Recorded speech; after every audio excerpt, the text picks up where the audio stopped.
Okay, good afternoon, everyone. You are welcome to the Organ House Concert and Seminar Series today. I'm happy to welcome you as usual. And thanks again for your time, for always, joining us and also your support for this particular research initiative and this, in our department as a whole. Thank you so much. We are always excited and happy to have you around. The dialogue, the conversation in the recent week are quite productive, and we are happy for the kind of insights and ideas that you are bringing to the fore and contributing to this process. Thank you so much. Particularly some of our colleagues, research associates, our friends, both within in Nigeria, across Africa, in the UK, in Europe, in the US and Asia. Thank you so much for your time and commitment to this cause.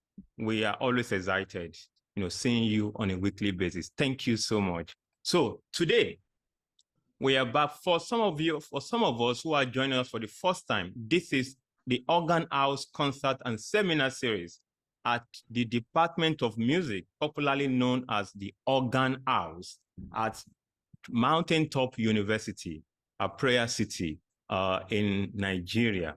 So this project initiative entitled the Organ House Concert and Seminar Series is a research initiative that aims to create a free space, a critical space for research, for artistic work, as equally also as with performing initiative, experimental space for performer, for researcher, pedagogists, and also scholars of different kinds, including professionals. So here, what we do is research in terms of artistic work, research work, and also we are open for collaborations across the world. As you have seen in the past series, or in the last few weeks, we've had colleagues from different sphere of life joining our conversations. So today we are advancing on this objective and this initiative. And as such, we are continuing a critical component, a particular aspect of this initiative called the Organ House Documentation and Digitization Project. The project aims to map at least 100 years of Nigerian church music history down from the 19th century to present day practice. And as part of this initiative, we also have an appendage, a line of discourse that aims to document, to explore the history of tools, materials, infrastructures like organ, piano, people, and how this infrastructure, musical instrument, has shaped our history in the last 100 years or 150 years ago. So in the organ story, we call it the Nigerian Organ School, Stories, Performance, and History. Remember, this organ school is always in quotes because it's yet to be defined. And in order to get closer or get into that idea, we need to do this. We need to have a series of conversation like what we are doing today, what we had last week, and as well as those, as well as some of the research and the conversation we've had in the past. But today is another day in this conversation. Today, I am happy to introduce, let's say reintroduce, one of us who have been part of this conversation, who has a long-standing experience in terms of practice, and the culture of Nigerian church music, who is also a composer, a pianist. He wears, he has in this context, he has layers of identities, and I'm sure you will know who I'm talking about. Today, I am happy to welcome Mr. Oludaisi David Aina. Many of you know him with different names, different accolades in different contexts, as a choirmaster, an organist, as a lecturer at university, as a choral director, as an accompanist. He has manifested across the Nigerian music landscape in different guise, also as a scholar, as a researcher. So, Mr. David Aina, you are welcome to the Organ House today. How are you today? I'm very fine. Thank you so much, Dr. Ayorinde. It's Thank you. nice to be here, and I'm very happy to be part of this program today. I've been following the series, and it's really gratifying that we're doing this in your space. Thank you so much. Yeah, thank you. Well, we thank you so much for your kind comment, and also following the conversation, contributing to the conversation. We are excited to have you today. You know, like they say in the Nigerian context, it will soon be your turn. So today, we are happy that it is your turn today. It could definitely be exactly, and you look on exactly. So thank you so much for joining this conversation. So let's start. Let's get into the process as soon as possible. So again, for those who are joining us for the first time, I hope you follow us, and it will get to a stage where we'll open the conversation to everyone to contribute. If you have questions, please note your questions. If you have any in terms of suggestions, please put them on your paper. When it is time, we will definitely open the platform for you to, contribute, ask question, or share your perspective. Again, don't forget, it's a dialogue. Yeah, it's a dialogue. It's a conversation. So we are happy to have you as part of this conversation. So, Mr. David Aina, let's start with this. I think it will be nice for people, particularly those who are new on this platform and those who in person might not know you, although they might have seen your work, encountered it in different spaces, concert platform, church platforms, uh, both online and here and there, and perhaps and again, your recent publication. Kindly introduce yourself to our friends and colleagues who are with us today. Let them know you, who you are, what you do, and in terms of experience, and what you are working on, what you are busy with right now in terms of the musical works as a scholar, as a composer. Yes. Thank you. Well, my name is Oludaisi David Aina, and popularly known as David Aina. It's so easy for people to say David Aina. The Oludaisi aspect is, that's my given name. Okay, so I am a composer. I am, a choral director, an organist, a pianist, and I mean it's been a long time. I am also a researcher. I partner with people. I also go solo on my own. So, well, I mean, for now, maybe along the line, questions might lead to some other things, but that's simply who I am for now. Definitely. Thanks so much. Of course, in the process, we are still going to get into the deeper, more details about you, your works, and that's why we are here today, particularly within the ecosystem called Nigerian church music, and Yes. performance and artistic space as well today. So let's start the process. I have a few questions that we direct our conversation, and I want us to take it. So let's take the first one at least to open the conversation. So I think, of course, as usual, people would like to know where you are, in terms of background, foundation, where you started from, how you started, who and who, contributed in one way or the other to your emergence as a scholar, as a pianist, an organist, whatever people know, the kind of most of the identities that you wear today as a phenomenon in this landscape. So, where Thank you. you start playing? I think let's start from there. When did you start playing, and what was when did you start playing? Just tell us about that and how you emerged into this business and into this culture. Thank you so much. Okay, so when I was in primary school, I was a shy person. People, it's difficult to believe that. I was shy so much that I never participated in anything artistic in primary school. I would shy away from those things because I didn't want people to see my inadequacies, and that I would even make fun of some of my cousins trying to do entertainment on stage. Not to now talk of music, but something changed. I think I was in primary 6. One of my father's tenants, one of the children brought home harmonica, mouth organ, and the way he was playing it fascinated me, and I begged to let him allow me to have a feel.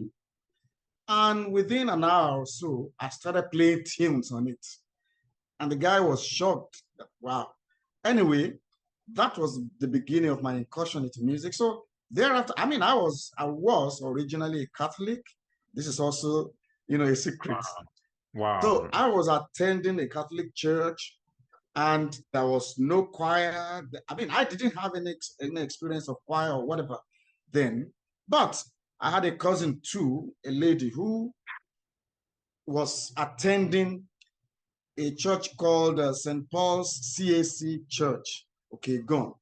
Incidentally, that's where Professor Dike Olukoya grew up. That's the church where he picked up music from, because he told me personally.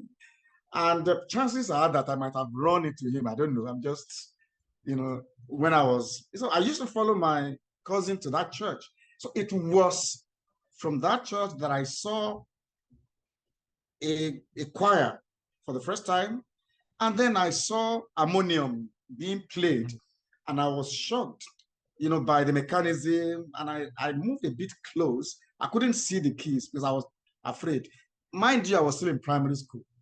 Anyway, that, it stirred up my interest. And I said, look, I must learn to play this thing. I don't know how they are doing it, but any day I must. And luckily, I got into a secondary school about a year after, Ado Grammar School, Ado Ekiti. And that happened, the old Ondo State, that happened to be the only school where music was being offered as a subject in the whole of the old Ondo State for about 2 years or so. It was really an experience. So immediately we resumed, and I went into the assembly hall, which also doubled as our chapel. I saw that same harmonium that I saw in the CAC church. I was so excited. And of course, being a new student and you don't know the culture and all those things, I was afraid to move near. And then suddenly I saw one student, I think in Form 3, a Form 3 student, playing, some small wood pieces on it. And I felt, wow, I think I also have a chance to touch it. So I moved near him. I saw the keys for the first time, the black and white keys that I never saw before. And the way he was playing those things, I was so, marveled. So I would sneak into that place late in the evening before we go for, what do you call it? After dinner, after prep, before you go to your hostel. And they must not catch me because, there will be lights out. So I would just do like 15 minutes of whatever I think I could do. I was just trying out things. Nobody was showing me anything. Yes, we were doing music in class. I was not relating them. My own was like, look, I want to try and operate this thing, whichever way. So I was trying to do it. And within 1 year, I started playing the same things that guy was playing, those small wood pieces. But I didn't know where they were in the book. Wow. I didn't know where they were. What he was playing was in my head. So I started playing them, and it shocked let me not say it shocked everybody, because nobody knew I was doing it. I was doing it clandestinely. But, the day that I was going to be exposed came. Of course, along the line, I started knowing how to read, because the music subject we were doing, I had started understanding the relationship between what I was doing and that we were doing in the class. The music teacher didn't know me. I didn't allow him to know me. I didn't join the choir because I was afraid of his cane.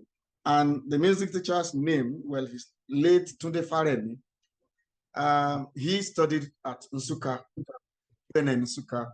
And I think it was one of the first people, I don't know if he was anyway, but he came out with first class and it was so good, but his style was scary to me.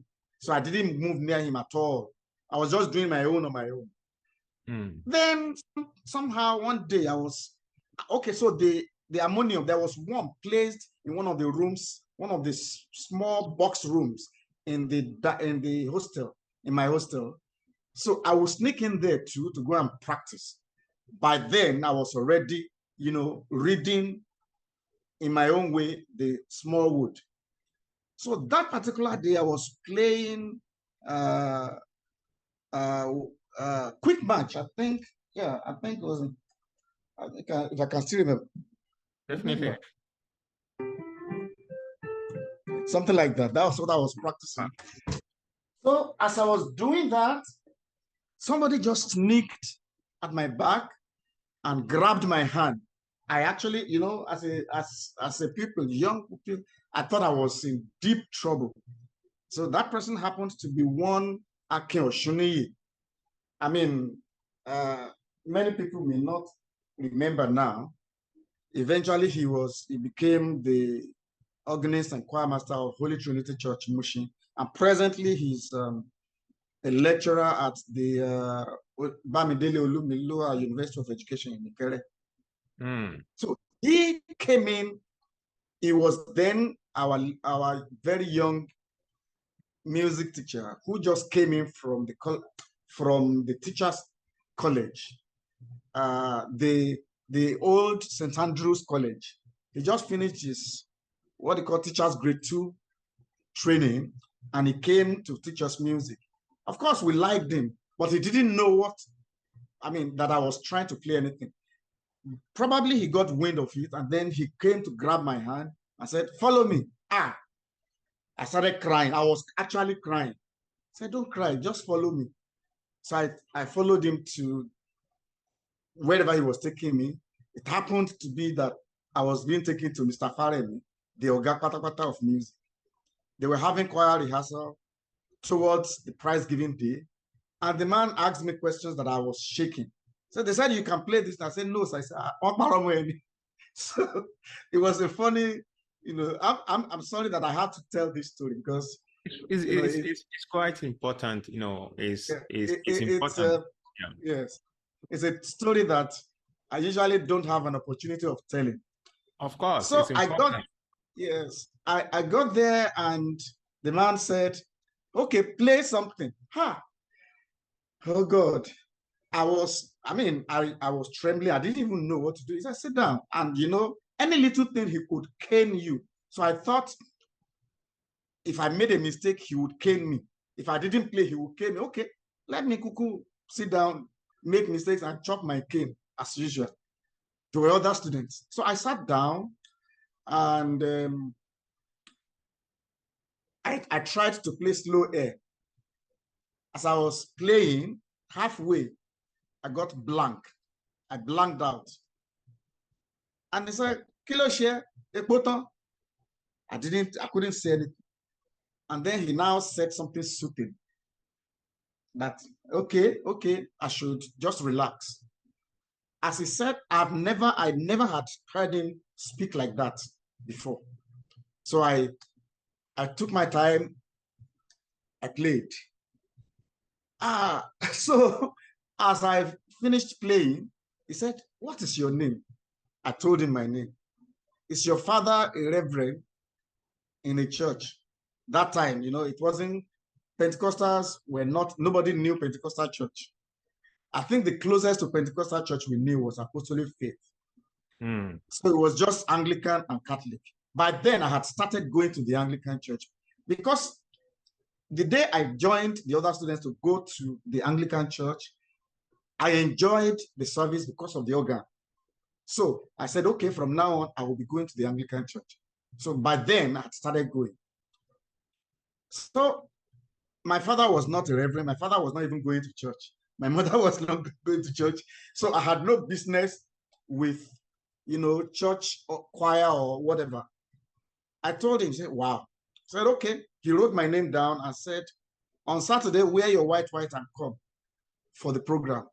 So I thought it was going to be like, the previous one that a student will play at some point.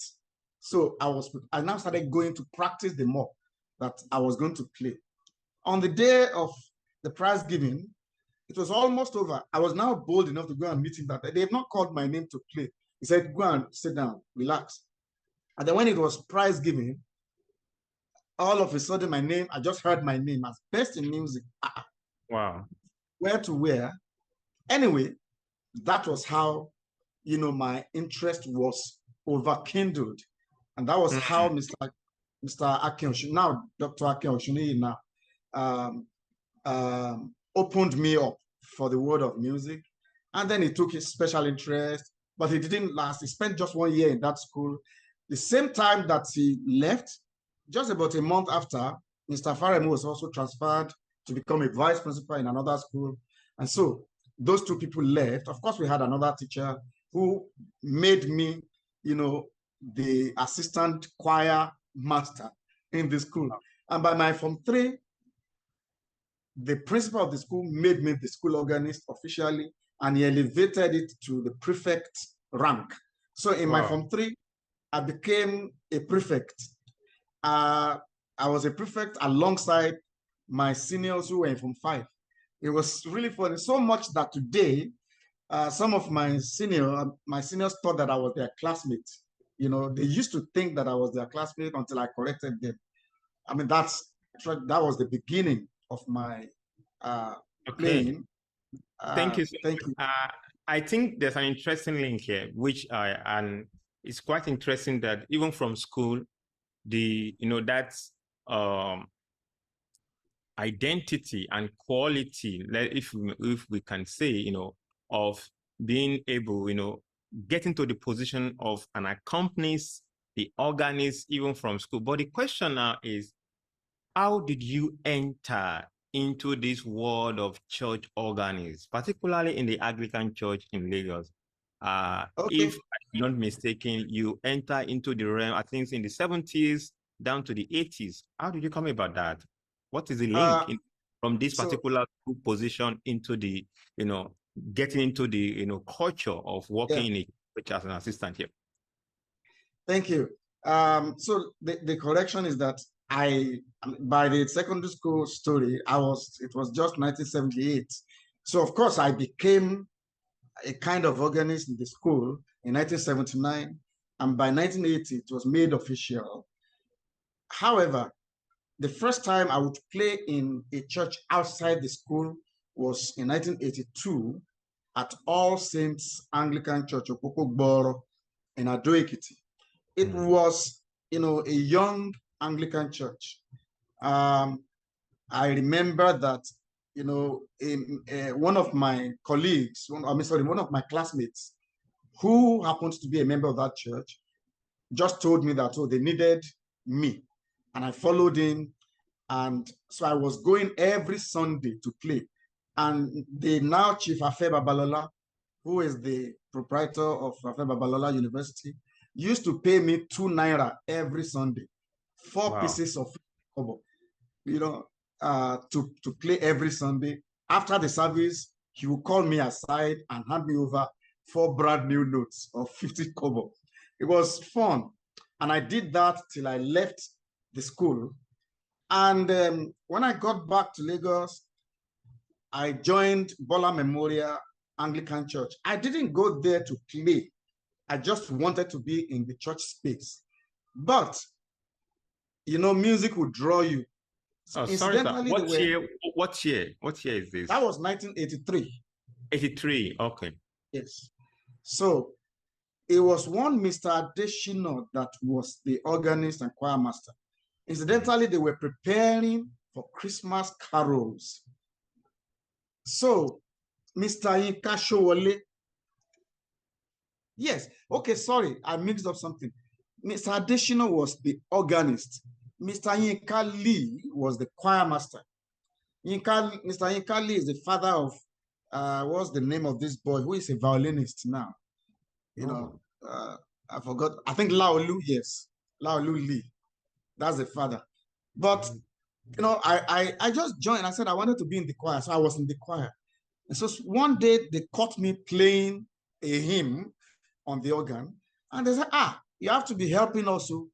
Mr. Additional was trying, but they felt I was better than Mr. Additional.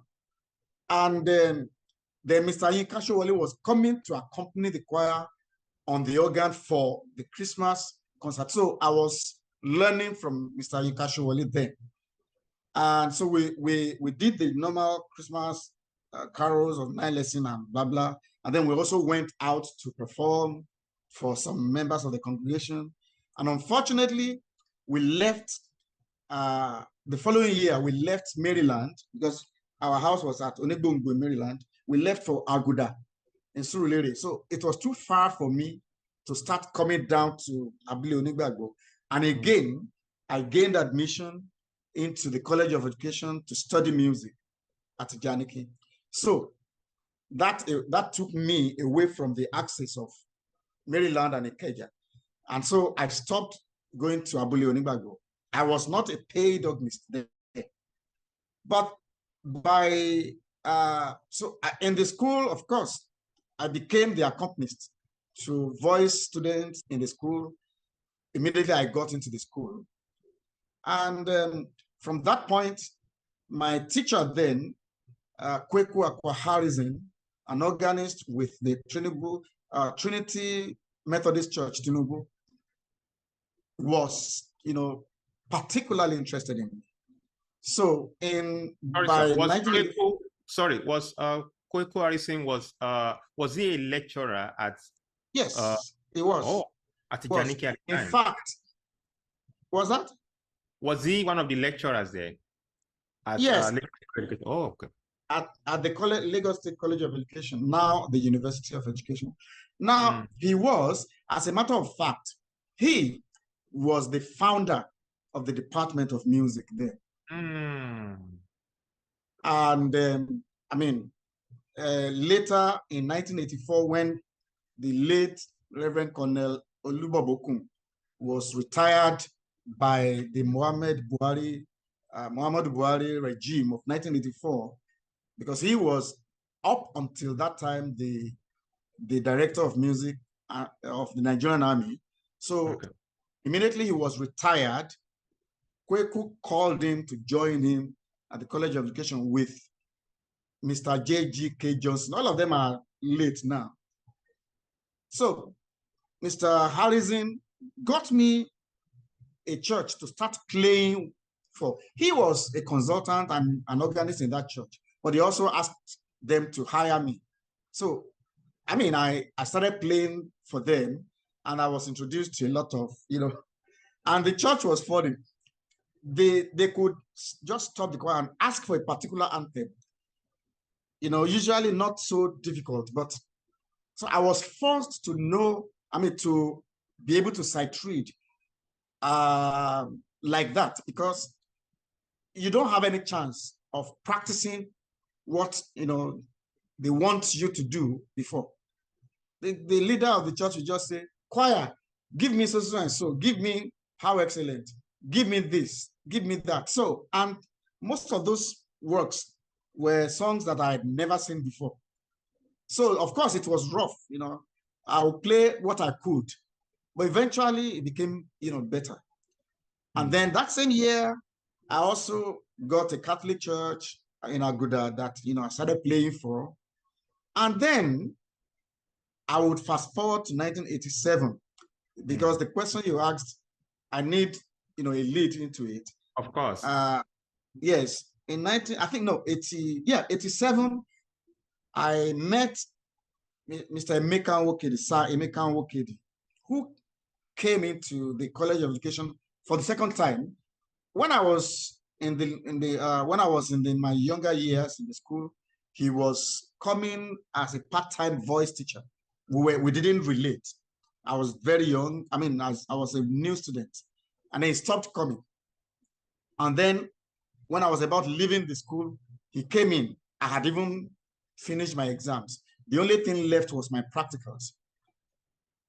And so he was one of the adjudicators and, with the other lecturers. And I played and I sang and all. It was particularly, he didn't even know how to describe it. So he took me and, we became very, very close. And then we spoke about him having a private choir. So that private choir started in February 1988 when they gathered. The first rehearsal, I was not there at All Saints Church, Yaba, which became the Lagos City Choral. So the second rehearsal, I was there. At the rehearsal, I sang. It was Mrs. Tolu Obajimi that was the accompanist. So, but I was made the assistant accompanist, just, by name. So, but so most times I'll be with her. Sorry, I need to interrupt you a bit. I like that. You mentioned an important, topic that I'm sure many people are interested in, more for you to flesh it out a bit. One, Atijaniki, between 1980 and 1986, yes, we have those who we can call the elder statesmen of today, who were students at the time. Did you, yes, one way or the other, have any exchange with the likes of Pa Ebenezer Omole? I think it was there at the time. Definitely. The Omole of today. Then who else again? I think Omole. Okay, let's start with Omole. Yes, yeah. Yes. My role model, apart from my lecturer, because the only lecturer I looked up to in terms of playing was Kweku Akwaharis. That man was so phenomenal. So apart from him, the only other person I looked up to was Mr. Ebenezer Omole. By the time I came in the college, it was in his third year, outgoing. He was the accompanist. Okay, so there's an aspect that, I didn't want to talk about, but I will talk now. So he was in his third year. I was in first year. We were going to have a concert in, I think it was January 1985 now, but we started rehearsing immediately I got in. And as a young boy observant, I was just there doing my things. There was, we were singing songs. I think The Heavens Are Telling was one of the works we were performing. The way Mr. Omole was playing it, I was wondering, could this person be a human being or an angel? That was in my mind. To me, after Mr. Harrison, he was next. And after God, it was Mr. Harrison to me. So that was the ranking. God, Harrison, Omole. That was the way I viewed them. So on the day of, and I was also practicing, I was going to play a piano solo, a sonatina by Clementi, for that concert. I was doing my own practice behind. On the day of dress rehearsal, suddenly Mr. Kwekwaris, who would conduct, okay, so Mr. Wale was playing, what's his name? There was one military man who was on the violin. He was also going to sing the tenor soli, one of the tenor solo. One of the soli, the tenor part of Today That Is Coming, in that The Heavens Are Telling. All of a sudden, Mr. Harrison just said, "Oh, Philip, you're going to play the violin. Who is going to sing the tenor solo?" He said, "Me." He said, "How are you going to be able to do that?" Then Mr. Harrison now faced everybody. "Can anybody here sing the tenor solo?" My small hand, I just raised it. I said, "I can sing it." And the man looked at it and said, "I know. Are you sure you can do it?" I said, "I can try, sir." We've just been practicing and everything used to enter my head and remain there. So he said, okay, let's try you. And I did it, flawlessly. And the man said, wow, okay, we had a soloist already. So, and then, it was a dress rehearsal. He said I should come and play my piano solo. And the Sonatina Clementi, had here and the Mozart, they had the same style. So I played it, and then at some point I got stuck too, just like it happened to me in my secondary school. And Colonel Oludaisi just shouted from, I told you cannot play that thing for concert. Go and take, your minuet. And in my mind, I didn't want to play the minuet. It was too small to me. It was too small for me to play at the concert. I said, okay, sir. Luckily, there was no pre-written program. So nothing was there to say, okay, this is what I will play. They will just type out something. Okay, I know will play. This one will play. That's all. No title. And I made up my mind. I will play this Clementi, whether they like it or not. So everybody left. In the night, like 10 p.m., I came back to the department and I practiced like no man's business until I was able to play it, closing my eyes. Now that day, I sang. It was time for me, and I played my Clementi effortlessly. And Mr. Harrison just collected the microphone and said, please give him another round of applause. And I'm giving him 5 naira for this. He gave me, it's funny. So he gave me 5 naira on the spot. And he he decided that I should come with him, to town. So I followed him. He was going to drop me in my house. And then we got to a place where he was going to put water in his car. He first eased himself. He said, I know, you're going to be a great musician. I said, thank you, sir. He said, no, I'm not praying for you. I'm just telling you what will happen because of what I have seen. I said, thank you, sir. Anyway, that was it. Thank you so much. Thank you. I think there is something here which is quite important, which we didn't plan actually. And I'm happy that the conversation is moving into different interconnected, sections and topics and themes. I'm happy that you took us to Ijaniki. Many of the scholars in Nigeria today, organists, or even professors of today, many of them actually have their roots in that school. I'm sure many of us know. In fact, many on this platform today, including myself seated here, I am also a product of that school. So for today, thanks to the Janiki, the brain that shaped that culture over the years, I'm also a product of Janiki, and on the platform, I can see many alumni from that school. Yeah, so thank you for taking us to that particular history, taking us into that historical lane and reminding us of that important space at the time, So, but another point which I really want us to quickly explore before we go into the other section is we are going to discuss your entry into the organ, yes, development. But I was coming into that, yeah. Yeah, but before that, you mentioned an important theme that I think it's an opportunity for us to discuss it actually, or to let people know about, just to open it up a bit. You mentioned the City Choral at Yaba. Yes. In 1988. Yes. Was that the exact year which City Choral was launched, or as the choral already, in existence? Because I know there's this discourse here and there about the founder and how the choir emerged over the years. The founder is now late, according to, of course, it's late. But can you kind of, clear, take us into that story? Thank you. Yeah, take us with that story, please. It's very important here. So, like I said, the Lagos City Choral, then it was called the City Choral Lagos. Started, like I said, the first rehearsal was, I think, February or March. I can't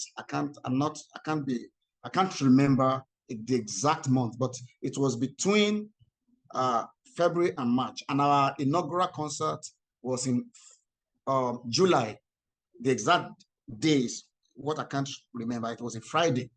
It was in July, and we had a repeat performance in August. So the first performance was in July 1988.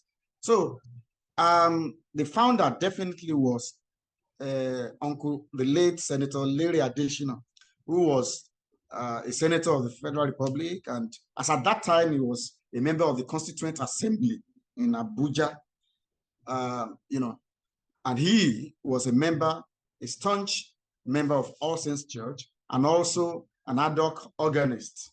In fact, he was constantly then the organist at 7 a.m. Holy Communion service, which used to take place in the church hall, not the main church, on Sundays. So the instrument we were using then, which was a piano, he donated it, of course, you know. So anyway, that's not the issue. The issue now is that was how it started. When I came in and I was made the assistant accompanist, Mrs. Obajimi was the accompanist. After our first concert in July, there was going to be a repeat performance at the National Theatre. Just about 3 days to that time, Mr. Nwokedi came into where I was teaching the School of Music, is it Metropolitan Music and Cultural Institute, owned by the late Mr. Jim Ayo, who was then the dealer and the accredited dealer of Allen organs in Nigeria, and I think West Africa at that time. Wow. So he had it in Surulere, and Mr. Nwokedi just came and dropped a note that Mrs. Obajimi is down with so and so.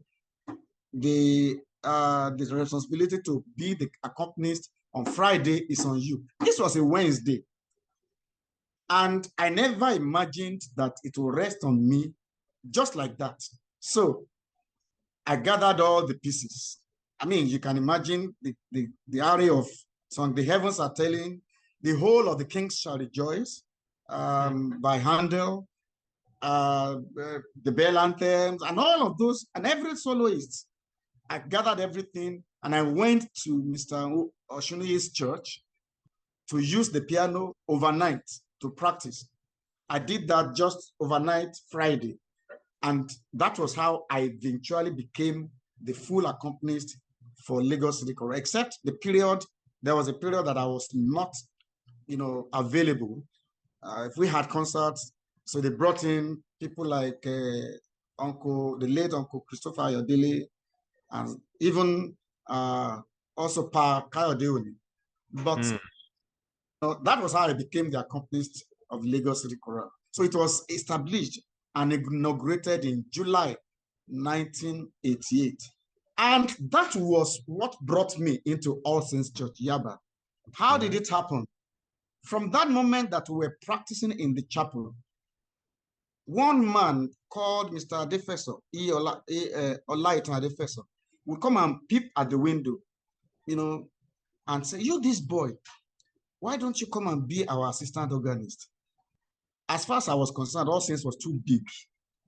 As far as I was concerned, I don't know, I usually wanted to just shy away from, where everybody would be.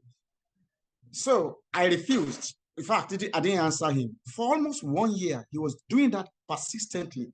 And then one day, I came in for the practice. I was about going out to go and ease myself when Uncle Larry came in and saw me.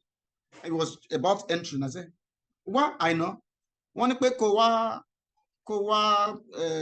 Apply organist in Bibalooshi." He said, "They said you should come and become as an organist. You said you are not doing. What's wrong with you?" I said, "No, sir."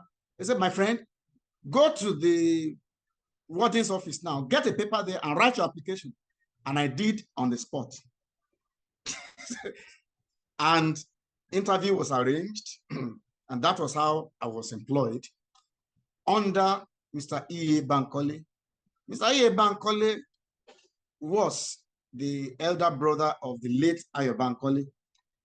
And he seconded into All Saints Church, I think in 1968, from the Cathedral Church of Christ to be the organist because they needed an organist.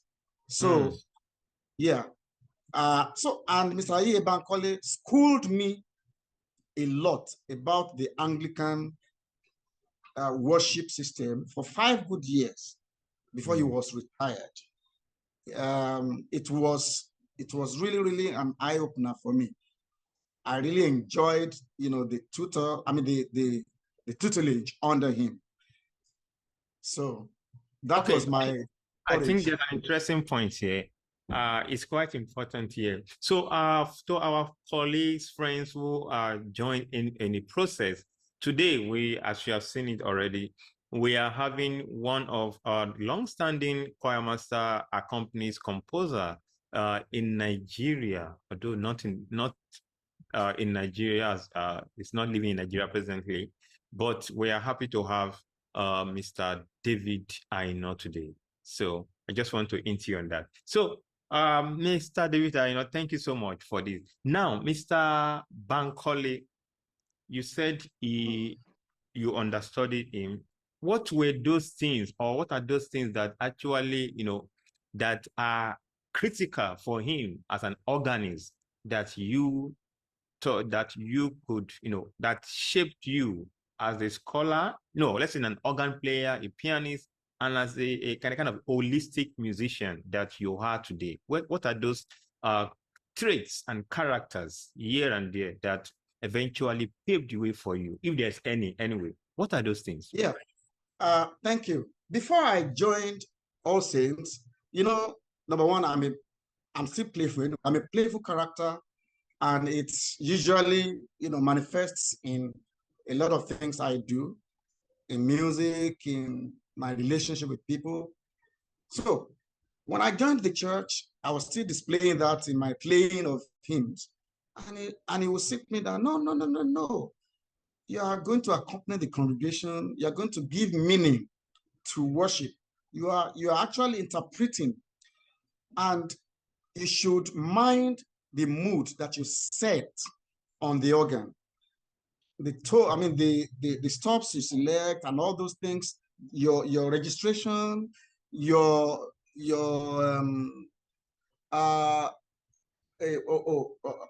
is temperament.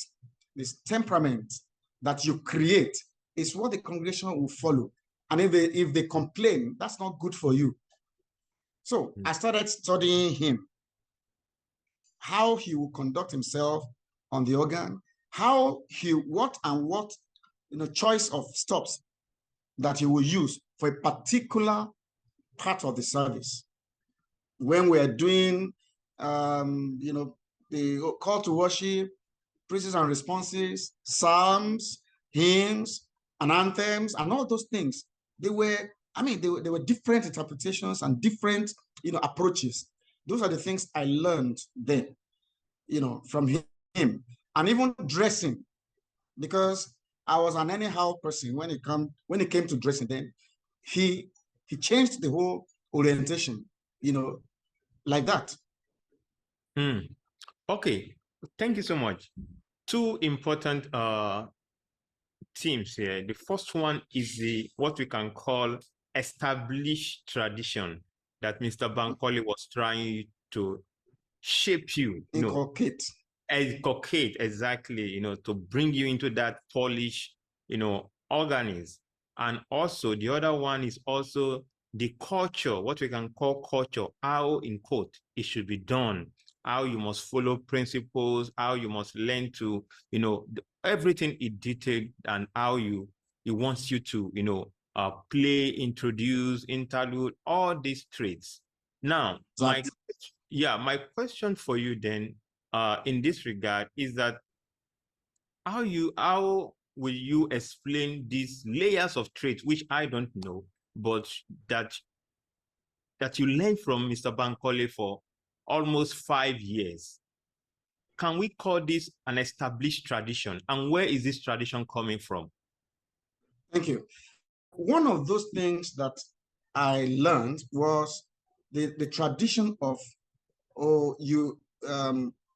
after the, usually the Anglican service, after the call to worship, the the last of the first part of it is praise ye the Lord's name be praised. And after that comes, the venite, and so on and so forth.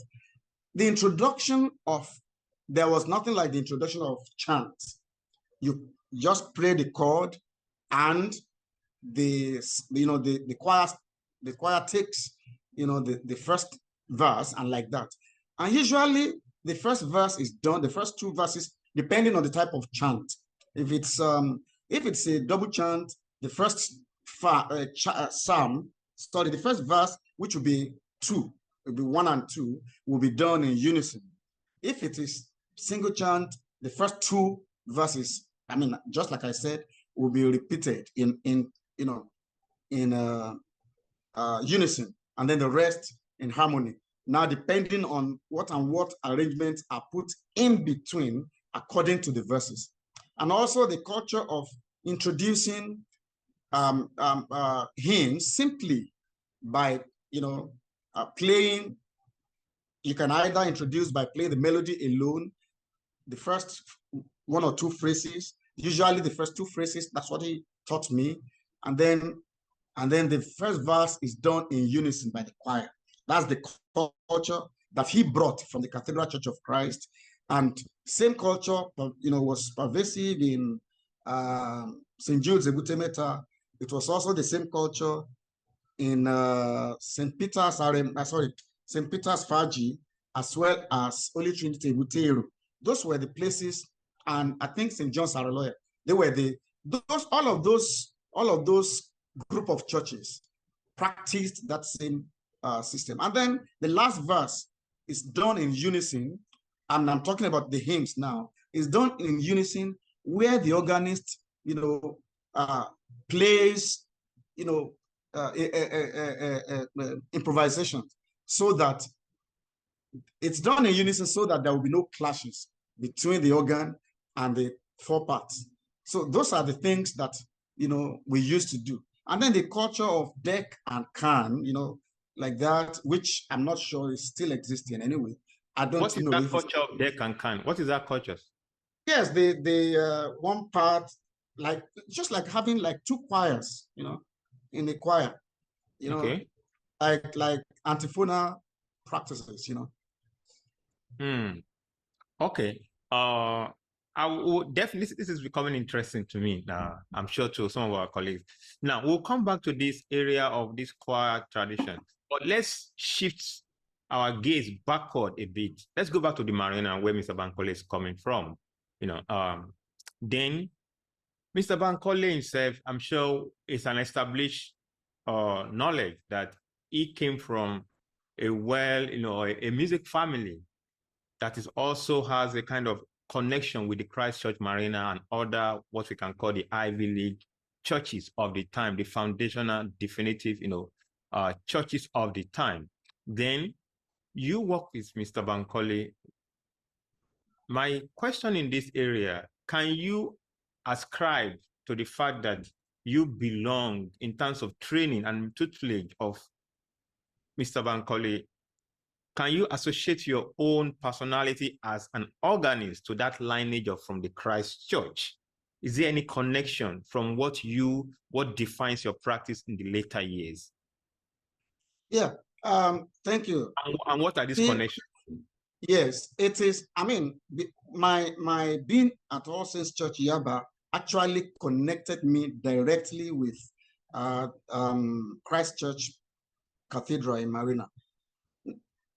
That period, and I think they still practice it at the Christ Church Marina. They used to go on holidays. Okay. I think around July, I can't remember now, and they will select one church choir per Sunday to come and sit for the choir, because when they go on holiday, they don't roll. So I was opportuned, and I think our own was not just one Sunday. For the period, usually the organist and choirmaster, the master of the music then, Mr. Obayomi Phillips, who was the son of T.K. Phillips, had a special interest in All Saints Church choir and and the organist. So both of us, he liked me so much. So instead of just one Sunday, we would be the one to robe for all the Sundays. Not everybody in the choir will select people. And then Mr. Bankole will ask me to go with them. So I was also learning directly from Mr. Obayomi Phillips at that time. So, and I may also say that I kind of am a byproduct of TK Phillips, since he learned from his father. So I also learned some, culture from him. So that was my foreign thing. And of course, I had relationships. Definitely, I had relationships with other organists on the island, and even St. Jude's, Mr. Alinkashowole, we were very close. Mr. Kendi Okusoya, we were extremely close. And of course, Pa Christopher Kolade, we were close too. I was related, I related with those people. And of course, the man in Ebutero, who is late now, Mr. Baba James Adekunle, we were also close. Wow, thank you so much. So now let's do it a bit more. Let's dwell on this particular topic. The culture of this, this culture of choir going on vacation, choir going on, this kind of what seems like a summer break for choir. Do we see, at what time do we still have it? Are you still with us? At what time did we stop this culture, or do we still have this culture in the Nigerian church music, particularly in the Anglican or Methodist faith? Hello? Yes. Okay, so I was asking, this culture of going on vacation and, choir, do we still have this choir? And at what point, if we don't have it anymore, did it stop? At what point? Do we still have the culture? Is that what you're saying? That tradition, yes. Do we still have it? As at the time I left All Saints Church, Yaba, we were still going on vacation, but we were not going, usually we never went on full vacation. The choir would still robe, but we wouldn't come for rehearsals. We wouldn't come for choir practices. But the Cathedral Church of Christ still practices that to date, unless anything has changed in the last 1 year. I know they still do it. So, that's as far as I know. Okay, so but can you tell us a bit what is behind this culture of vacation? What is behind it? Is it an exported culture, or trying to maintain the relation with the culture from England, Westminster Abbey? Or is there any particular reason why it is being done for vacation, to relax, to go on break? What is behind this culture, this tradition? You have put me on a tightrope, because I have never sat back to question why. I just accepted it. But I want to think that it's because the heritage of the Christ Church Marina is probably the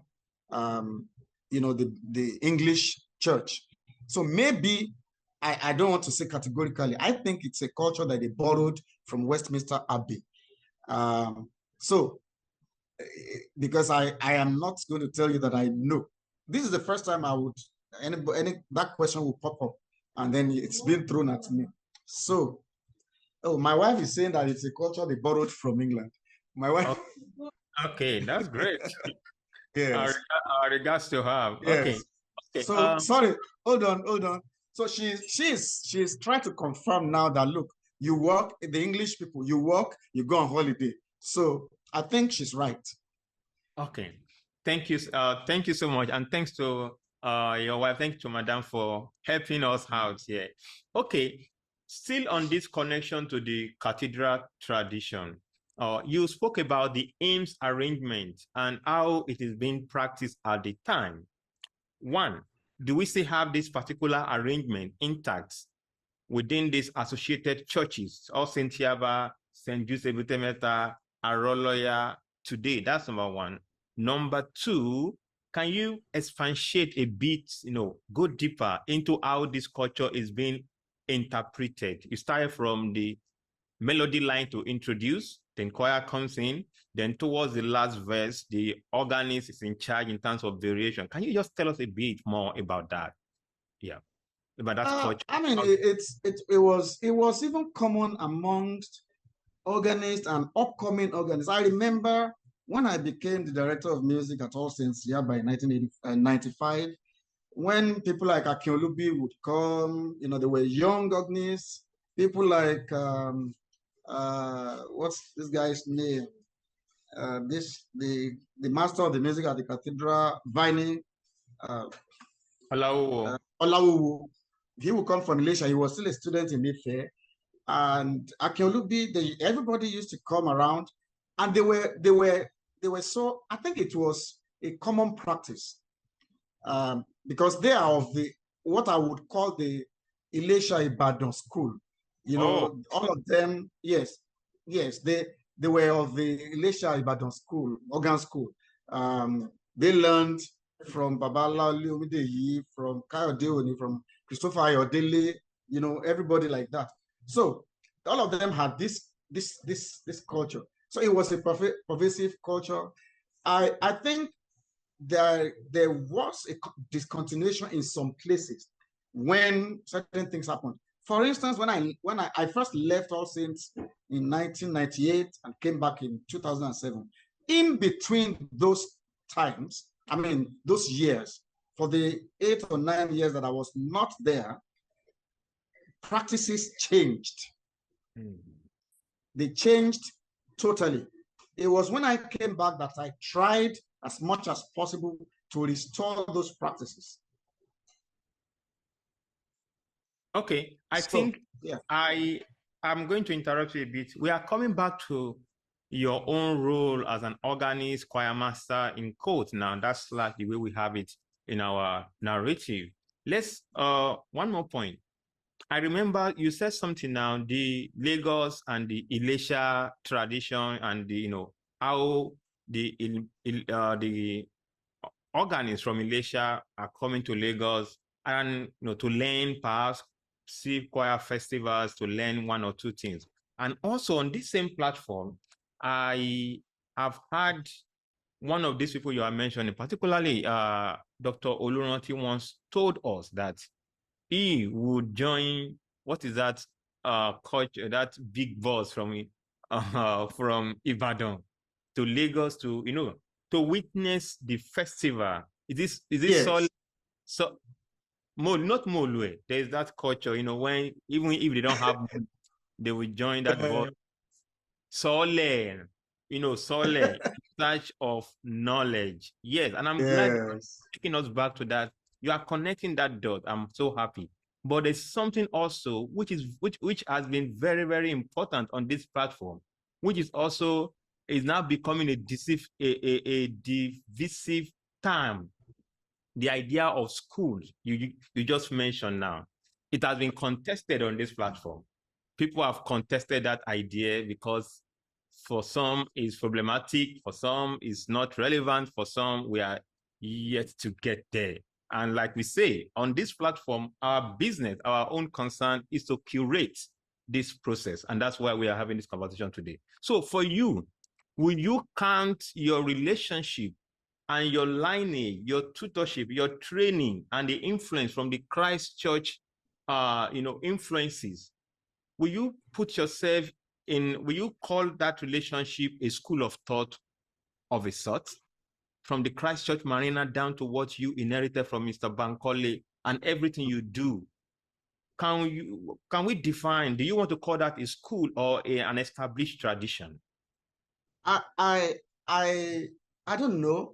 If I say it's a school, I mean, I think I would be deceiving myself, because I just felt it was the tradition of how a church organist should perform or should function. And I saw that also in the people coming from Ibadan, from Ilesha. So I didn't see them as a separate school. I saw what I used when I used the word school. Let me now. We lost you for a while. Okay, I think it was the network. It was the Yes. network here. Yes. No problem. We understand. It's part of the digital process. So you were talking about you were explaining the concept of school or tradition between the established Lagos practice and those of Ilesha, Ibadan practice. So I mean, I wouldn't know what they called it, but I think what happened was that they were coming to me. They just were coming to, enjoy themselves. Like I said, Akolubi will come, Tunde Okubadejo, Dotun, all of them will come. Dotun Olayemi, all of them will come, and they will be with me. Akolubi could be in my house for 1 week. We'll just be going to church, and on Sunday, I'll allow him to play some things, and then he will play postlude and like that. And the only person who didn't identify openly that I didn't know was Ayorinde. He used to sneak in. In fact, I didn't know this until recently when he told me that he used to sneak in during our choir festival. He would be at the back and run away. Even until now, until I left All Saints, he still used to do that. It's just that he could not hide anymore. So once I see him, I will identify him. That's Dr. Oludaisi there. He was still sneaking. It's still his practice. He was sneaking and sit at the back and run away before the end of the program. Usually when you are giving, maybe when we are trying to process out, he will run away. Then he will now come and meet us wherever we are. So he was still practicing. But that time, because we didn't have the relationship, I think he would just sneak in and sneak out. So to me, I wouldn't call it a school per se. I just, for the sake of convenience, I use the word school. I wouldn't see any demarcation.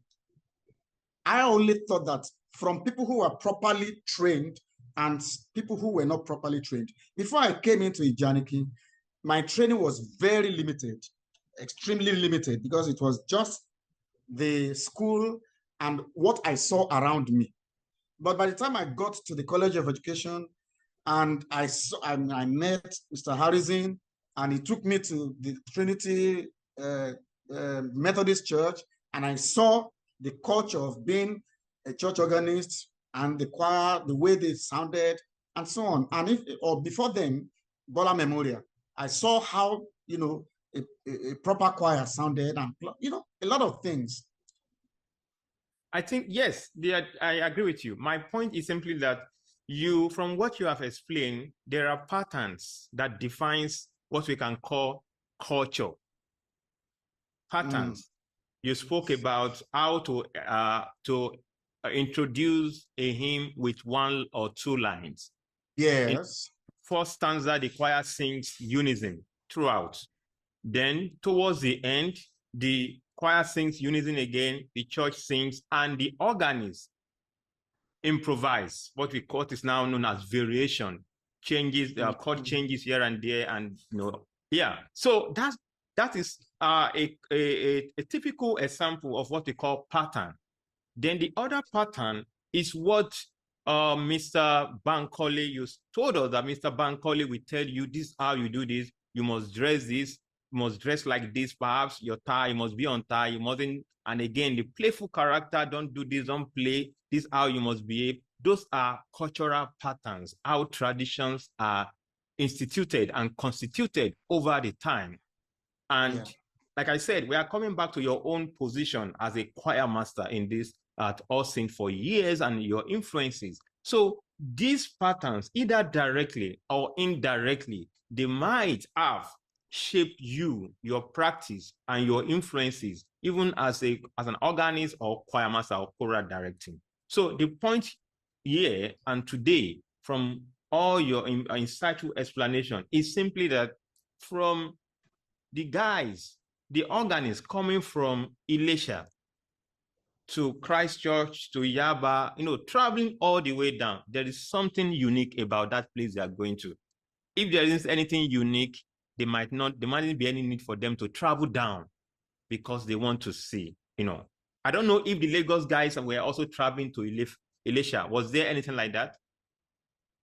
I'll tell you that Lagos people don't travel, you know, but for some of us, things like concerts, used to take us all around. And my relationship, I remember I also used to be invited to Elisha, especially by Olawu, I mean, in the mid-90s, to play, to conduct, both ways. I've had, a couple of times to play in Ibadan. At Aremo when, I don't know, I can't remember if it was when Uncle Larry Additional died or something, but I've had an opportunity of playing there. But it was usually the Elisha Ibadan people that used to come to Lagos. Lagos people were too, Shakara was too much. That's the way I would put it. And we didn't really have, apart from those old names that I mentioned, we didn't have so many people. We didn't have many people, young people in Lagos, unlike Ibadan and Elisha. You had a lot of young people who were deep into learning, organ properly and so on. In Lagos, we had a lot of people who wanted to go and be playing for, some other reasons. Yes, we had quite a few people. And I'll tell you, this is how I would judge. I mean, I knew it, or maybe I suspected. In between that period, the period that I was actively, an accompanist in Lagos, for close to about 10 years, I was guest organist almost everywhere in Lagos. Every festival, I was almost everywhere, especially from when I started playing for the Lagos City Choral. This church here, that church here, and especially the Igbo Anglican churches, through the connection of Mr. Okedi, so I was invited here and there to a lot of churches. So if you would, and the main organists then were, like I said, Obayomi Phillips, Mama Obajimi, Baba James Adekunle, then Christopher Kolade, Kehinde Okusanya, and Yinka Showole. But they also used to invite me. So I don't know. We didn't have many people because today in Lagos, I cannot count how many organists we have today in Lagos. I'm not talking about traditional, at least people who play the organ, who play in churches, who at least can meaningfully interpret music, There are so many of them, so many of them in Lagos, unlike those days. Sometimes I will be so saturated, there will be clashes that I will reject, one or two. Wow. It was like that. Wow. Okay, thank you so much, sir. Now, an important question here for you is this. From your reflection, you just mentioned this organist, this, category of organists who were quite influential and also defines your practice in one way or the other. Compare to what we have now. Two questions. The first one is, how do you define an organist? Who is an organist? What defines an organist? Is it by mastering those established culture, like what Mr. Bankole was telling you those days? Okay, this is how you play, this is how it must sound, these are the nuances, how you must introduce, how you must play the last verse. Or the culture of playing back, all those big organ works. What were the practice? Okay. Were they back at the time? Was back part of the Bankole, the Obayomi Phillips in the culture at the time? What was the culture of an organist? What defines that person at the time? We have lost him again. Yeah. Are you with us? Network. Okay. I can hear you. We can hear you. I think we can hear you. I think it's network from our side. Check this. Okay, it's from his side. Can you hear me? Hello?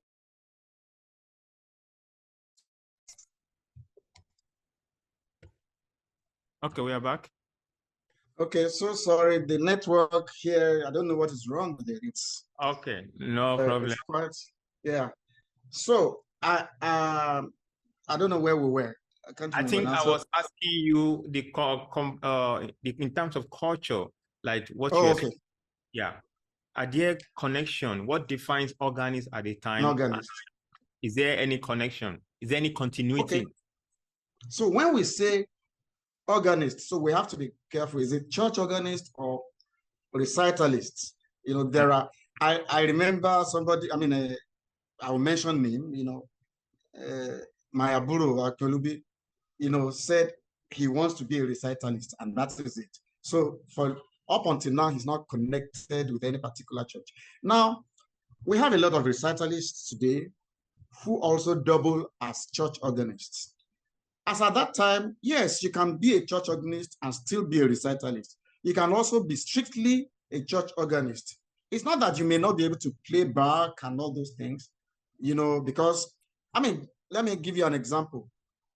The church where I play here, where I am the director of music, Epiphany Lutheran Church here is a Lutheran church, and the culture is a bit similar to the Anglican, or is between the Anglican and the Catholic culture. They are very, very traditional. They also have contemporary service. So, for instance, you play prelude at the beginning, you play postlude at the end of the service.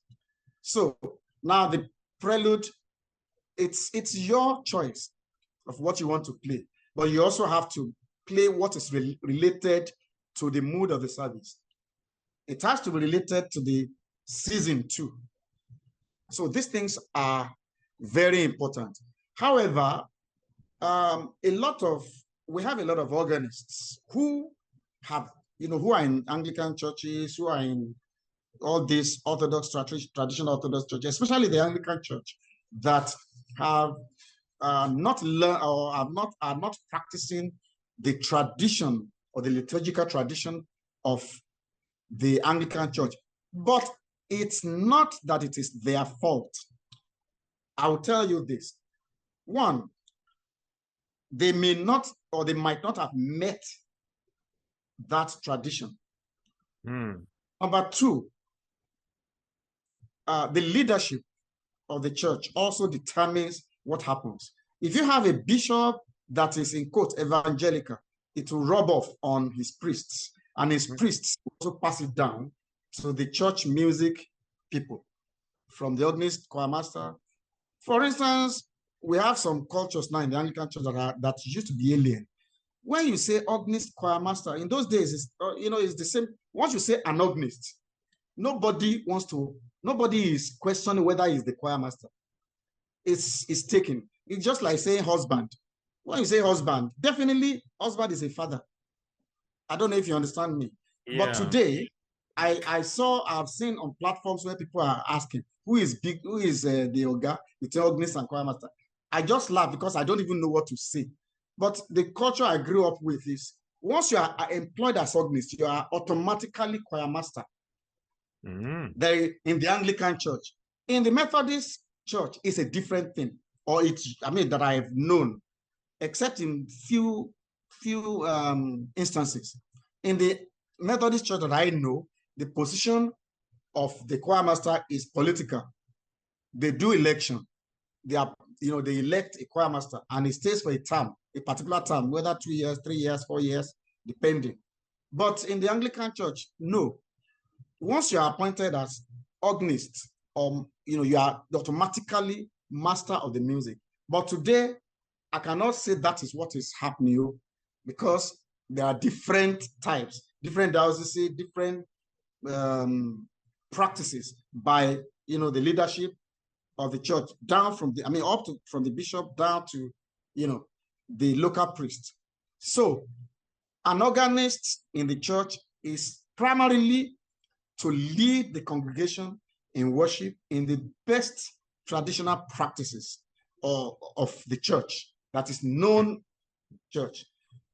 The secondary assignment is, whether he plays recital, whether he's, all of those things are secondary. The primary thing is to lead the worship and interpret the music to arouse their, spiritual, whatever.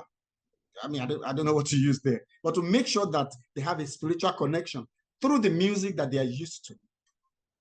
So if they don't do that, well, I won't condemn them. I will just say it's what, they met. Some of them met those things. It may not be their fault. In fact, most cases, it's not the fault of the organist who does not, according to some of us, who does not follow what we think is the culture. And finally on that, the Anglican Church in Nigeria is now, I won't use the word divided. There are variations. In fact, that of the Cathedral Church of Christ is the model for the typical Westminster culture. There are the others that they call the evangelical culture. They mix up everything. In fact, there is a particular Anglican church I play for here in the US. They don't follow the liturgy strictly. It's a Nigerian church, Nigerian Anglican church, but sometimes you wonder if you are still in the Anglican church. So, but I won't mention the name. So, but in all of this, what I'm saying in essence is that the organist's primary function is to lead the worship in the best traditional practices available in that church. So whether it is traditional or neo-traditional. Thank you so much. Now, let's go to your own practice. I'm sure you are quite established in the Nigerian context, particularly Lagos, with the All Saints Choir of Yaba. I remember clearly I was there when you performed the 12th Mass many years ago. And like what you described earlier, I saw the ovation. I saw big, names at the time that, defines the practice, even from Ibadan, those that also came, I remember clearly. So from your own practice, what would you say, from your experience, let's tracing it back to the Christ Church, the Obayomi Phillips, the Bankole, down to your own as the All Saint Choir Master and organist. First of all, what defines your own practice? From what you just explained now, there's no difference between a choir master, organist position, and organist. But you have said that. But in many cases, we have what we call the position of a choir master / organist. And also, you also have organists. So as a practitioner, somebody who has been in this business for years, what is your own take, particularly now that you're trying to look back to the practice? And what is your take on this? You just said it in a different way, but really from your own experience, from your practice over the years, how will you compare or open us to the differences, particularly within the church structures? Because there are also economic and political structures that shape these positions. They are not standing on their own. Yes, thank you. At the beginning, I was taught to be, strictly traditional. But in my, what I would call, probing in my character of wanting to just infuse something, I evolved in my composition, even in some of my playing. I remember that, in some of the hymns, where I felt moved. There are some, places that I will put, tremulant or vibrato. I will just draw the stuff. And Mr. Bankole will come and say, no, don't use tremulant. Don't use vibrato. And, like that. So it was one of those things that I was coming up with. However, I had a vicar that was so much in love with vibrato. So if I wasn't using it in the morning, during even song that as an assistant organist, my basic times of playing was the Yoruba service in the morning 8 o'clock, and even song. The tradition of even song was very strong that time. So I will wait till even song, because the Yoruba service, Mr. Bankole will be sitting behind me, making sure that I didn't do anything stupid. So in the evening, he wouldn't be there. So the vicar then, the late Reverend Akinade of Venerable, will come and whisper to me, I know, vibrato. And I will be happy that, my vicar was, but so that became like the vibrato thing, or the act of trying to interpret it a bit differently from that became part of the things that made me, in general terms, what I became in music, in playing, in composition, and in directing, trying to put a bit of a different, but I'm still conscious of, where I'm coming from. So I don't want to overly do anything that, will annoy the gods, so to say, or to disrupt the real interpretation of the music. So when I now took over the mantle, in the main, components of the service, I maintained everything that was to be maintained. But then, in probably when we have festivals, I started to include, or concerts, I started to include things that were not in the church, or that were not the practice. And I also remember that for the first time, that we had a band. And before I became director of music, I was the leader of the band. So I remember, and it was a full-fledged band, full with all the components of a band. The guitars, we had like 3 guitars, we had saxophones, we had trumpets, we had all of them complete. So I remember that once in a month, I would just take one of the hymns, I will arrange, I will sit down, write out what I feel should be the parts for the members of the band, especially, the drummer, the guitar. I will give the bass part to the guitarist, the bass guitarist. I will, just arrange things that will make it sound a bit different, for the organ, for everybody. And then we'll perform together. And, people really loved it. The way I did it was that I didn't take it away from the traditional thing too much. There was no strumming like you are doing reggae. No, it was still the same music. I just wanted it to have a feel of what I could call orchestra, but not exactly. So it was just a jollof orchestra. I'll call it jollof orchestra. Or concussion orchestra. Yeah, concussion orchestra, not jollof. Jollof is defined. So concussion, anything that comes, but it's still controlled. You don't want it to taste too much. You don't want it not to taste at all. So everything is combined, but in a controlled manner. So I used to do that, and it became my practice. Then, I also remember that, when we had concerts, choir festivals, I will feature band, which was never there. And they will have, and also controlled. The choir will sing with them, which, and the choir was coming from the traditional, the choir that they had issues with regular rhythm. They used to sing all this, about Hebrew, about Pari and all those things. But, you are introducing them now to strictly rhythmical works that would task them. They saw it as interesting, and they actually liked it. So that became me. And that was actually what set apart All Saints Church Choir from the other choirs, that we were able to combine both tradition and, introducing new things, trying to combine things. It was unheard of. No choir, no church choir ever tried it as at then. Okay. Wow, thank you so much. I think another component that we couldn't really explore today is your identity as a composer. Definitely, we are still going to have a separate discourse or focus on that. We are still going to invite you for engagement on specifically on that area, as well as how that identity couples with that of your teaching, educational, and your influence in the educational sphere. I remember the days of Thomas Adewumi, Ilorin, all stuff. Yeah, yeah. You have really followed me.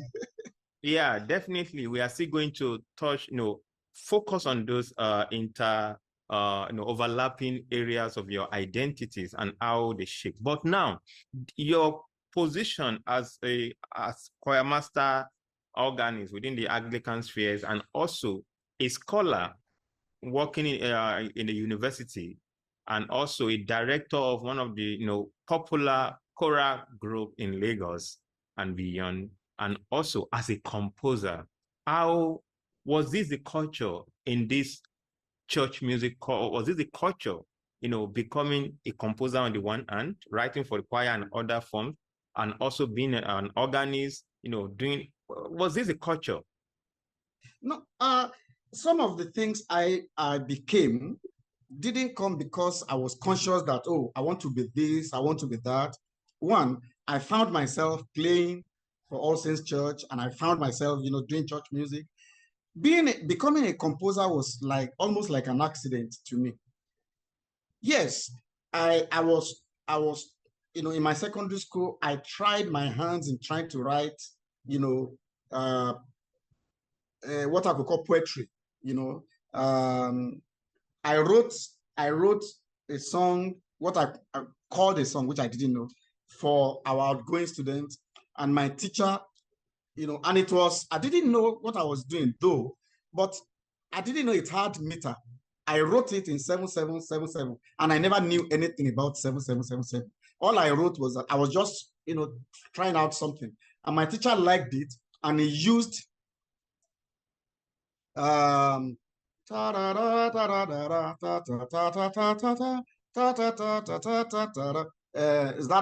that Nottingham or something?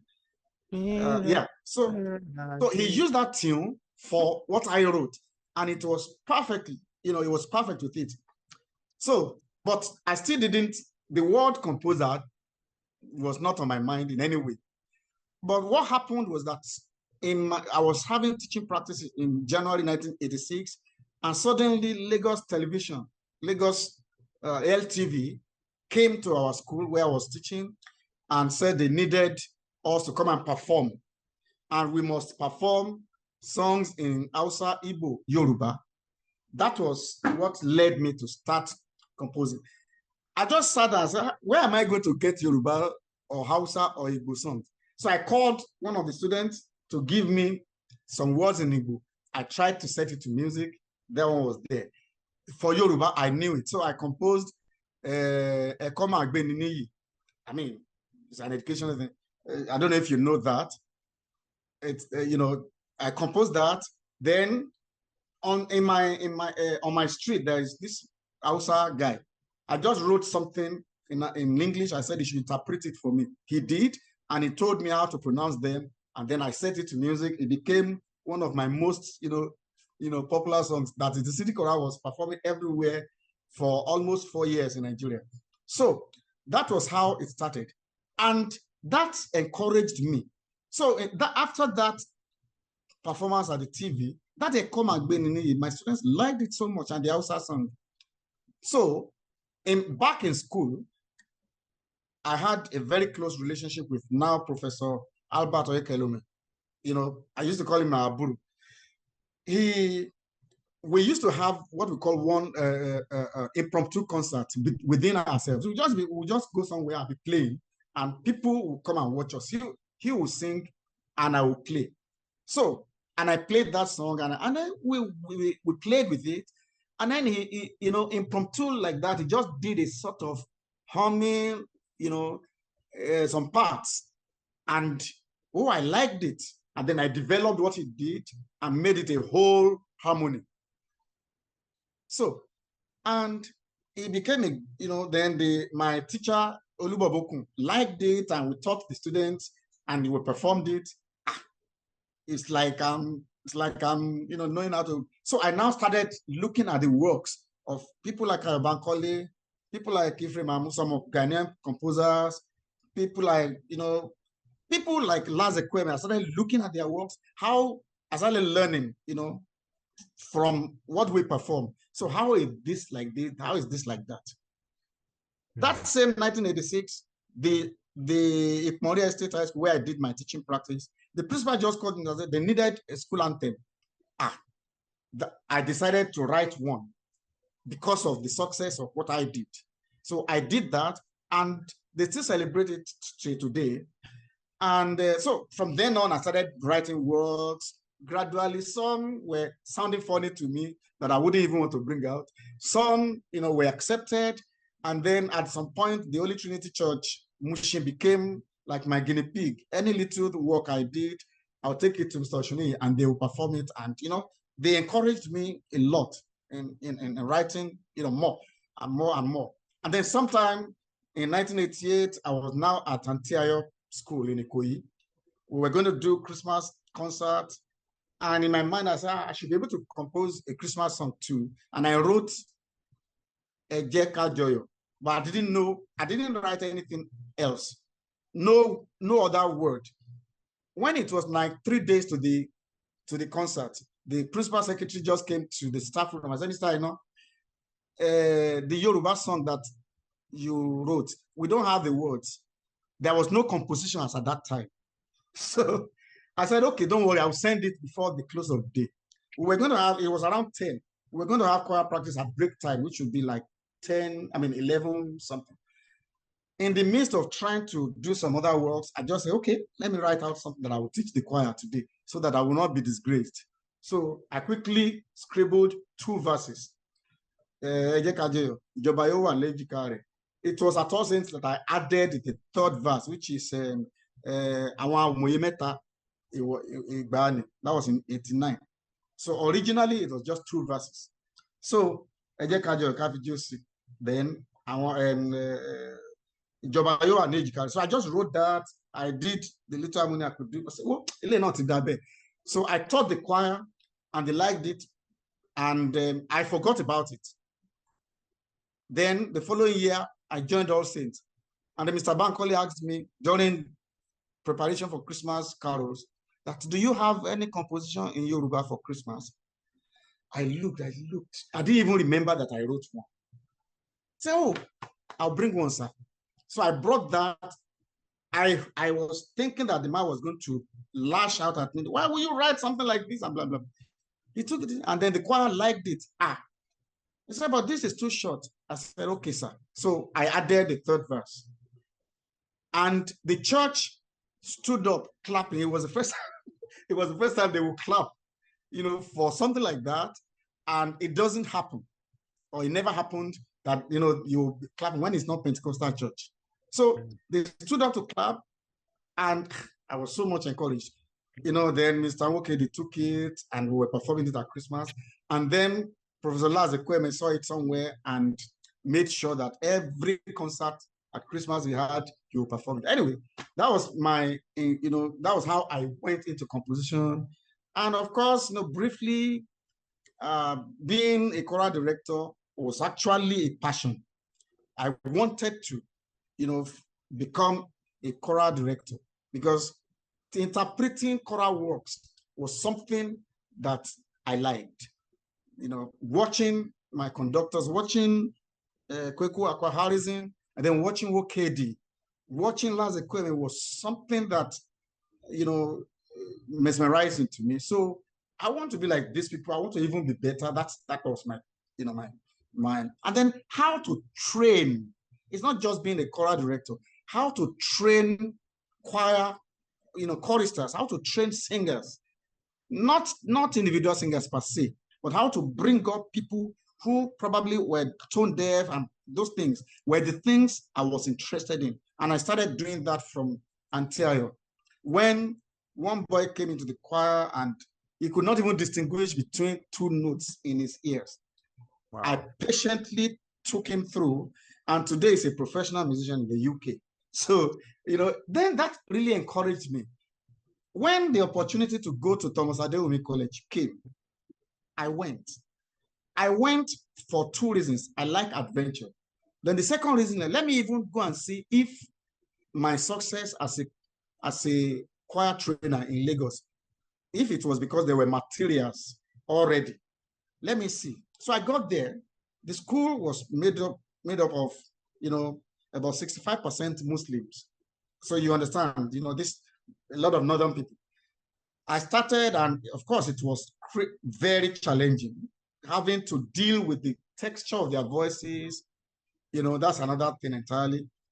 And I said, I must do this. And I started, working on them. And the principal was so, but the principal, I mean, he just felt, oh, it was great. And then one day I said, we're going to go to Lagos to do Muson competition. So, well, David, I want to expose my students. I'm not going to compete because they will win. I know they can't win anything, but I just want them to go. I said, okay. I didn't argue. And I came to Lagos. I obtained the form. I got the pieces. And we came back. I mean, we were rehearsing. Up until the day we were leaving for Lagos, he was with us. He said, David, I know that you're doing a great job, but I know we can't win this competition. I said, I know, sir, that we will try. But in my mind, I knew we had a chance. And of course, when we came first, the man was crying, He cried openly. That's the way it is. So, and then I said, okay, now I know that my ability to train a choir is not a fluke. I think so. That's it, sir. That's it. And then, of course, composition, And one thing I didn't mention to you that the College of Education where I started the real training, which became a university. Today, the anthem that the university is using is also my composition. And the vice chancellor never knew that I was a product of that institution until I told her at the presentation that, look, I did this with passion because this is where I was cooked. Wow. Thank you so much, Mr. David Aina. It's been a long journey with you today. Again, we can't finish. This is a huge spheres of discourse. The issues around composition, how it dovetails into your educational explorations and adventures in teaching, education, and everything, they are discussed for another day. Definitely, we are going to open that for another conversation. But today, I would like to, I want us to open the platform for our colleagues and friends who have, questions, particularly in the, areas of the component of what makes an organist or what defines an organist choir master. That qualities on the one hand. Then on the second hand, the tracing of pattern, what defines culture, across spaces is quite important. And we are happy we have Mr. David Aina here today, who has been part of a particular established culture in Lagos. So please, if you have questions, kindly raise your hand. Use the the emojis there to raise your hand. Then we'll be happy to have you. If you have questions, contributions, it's time for that.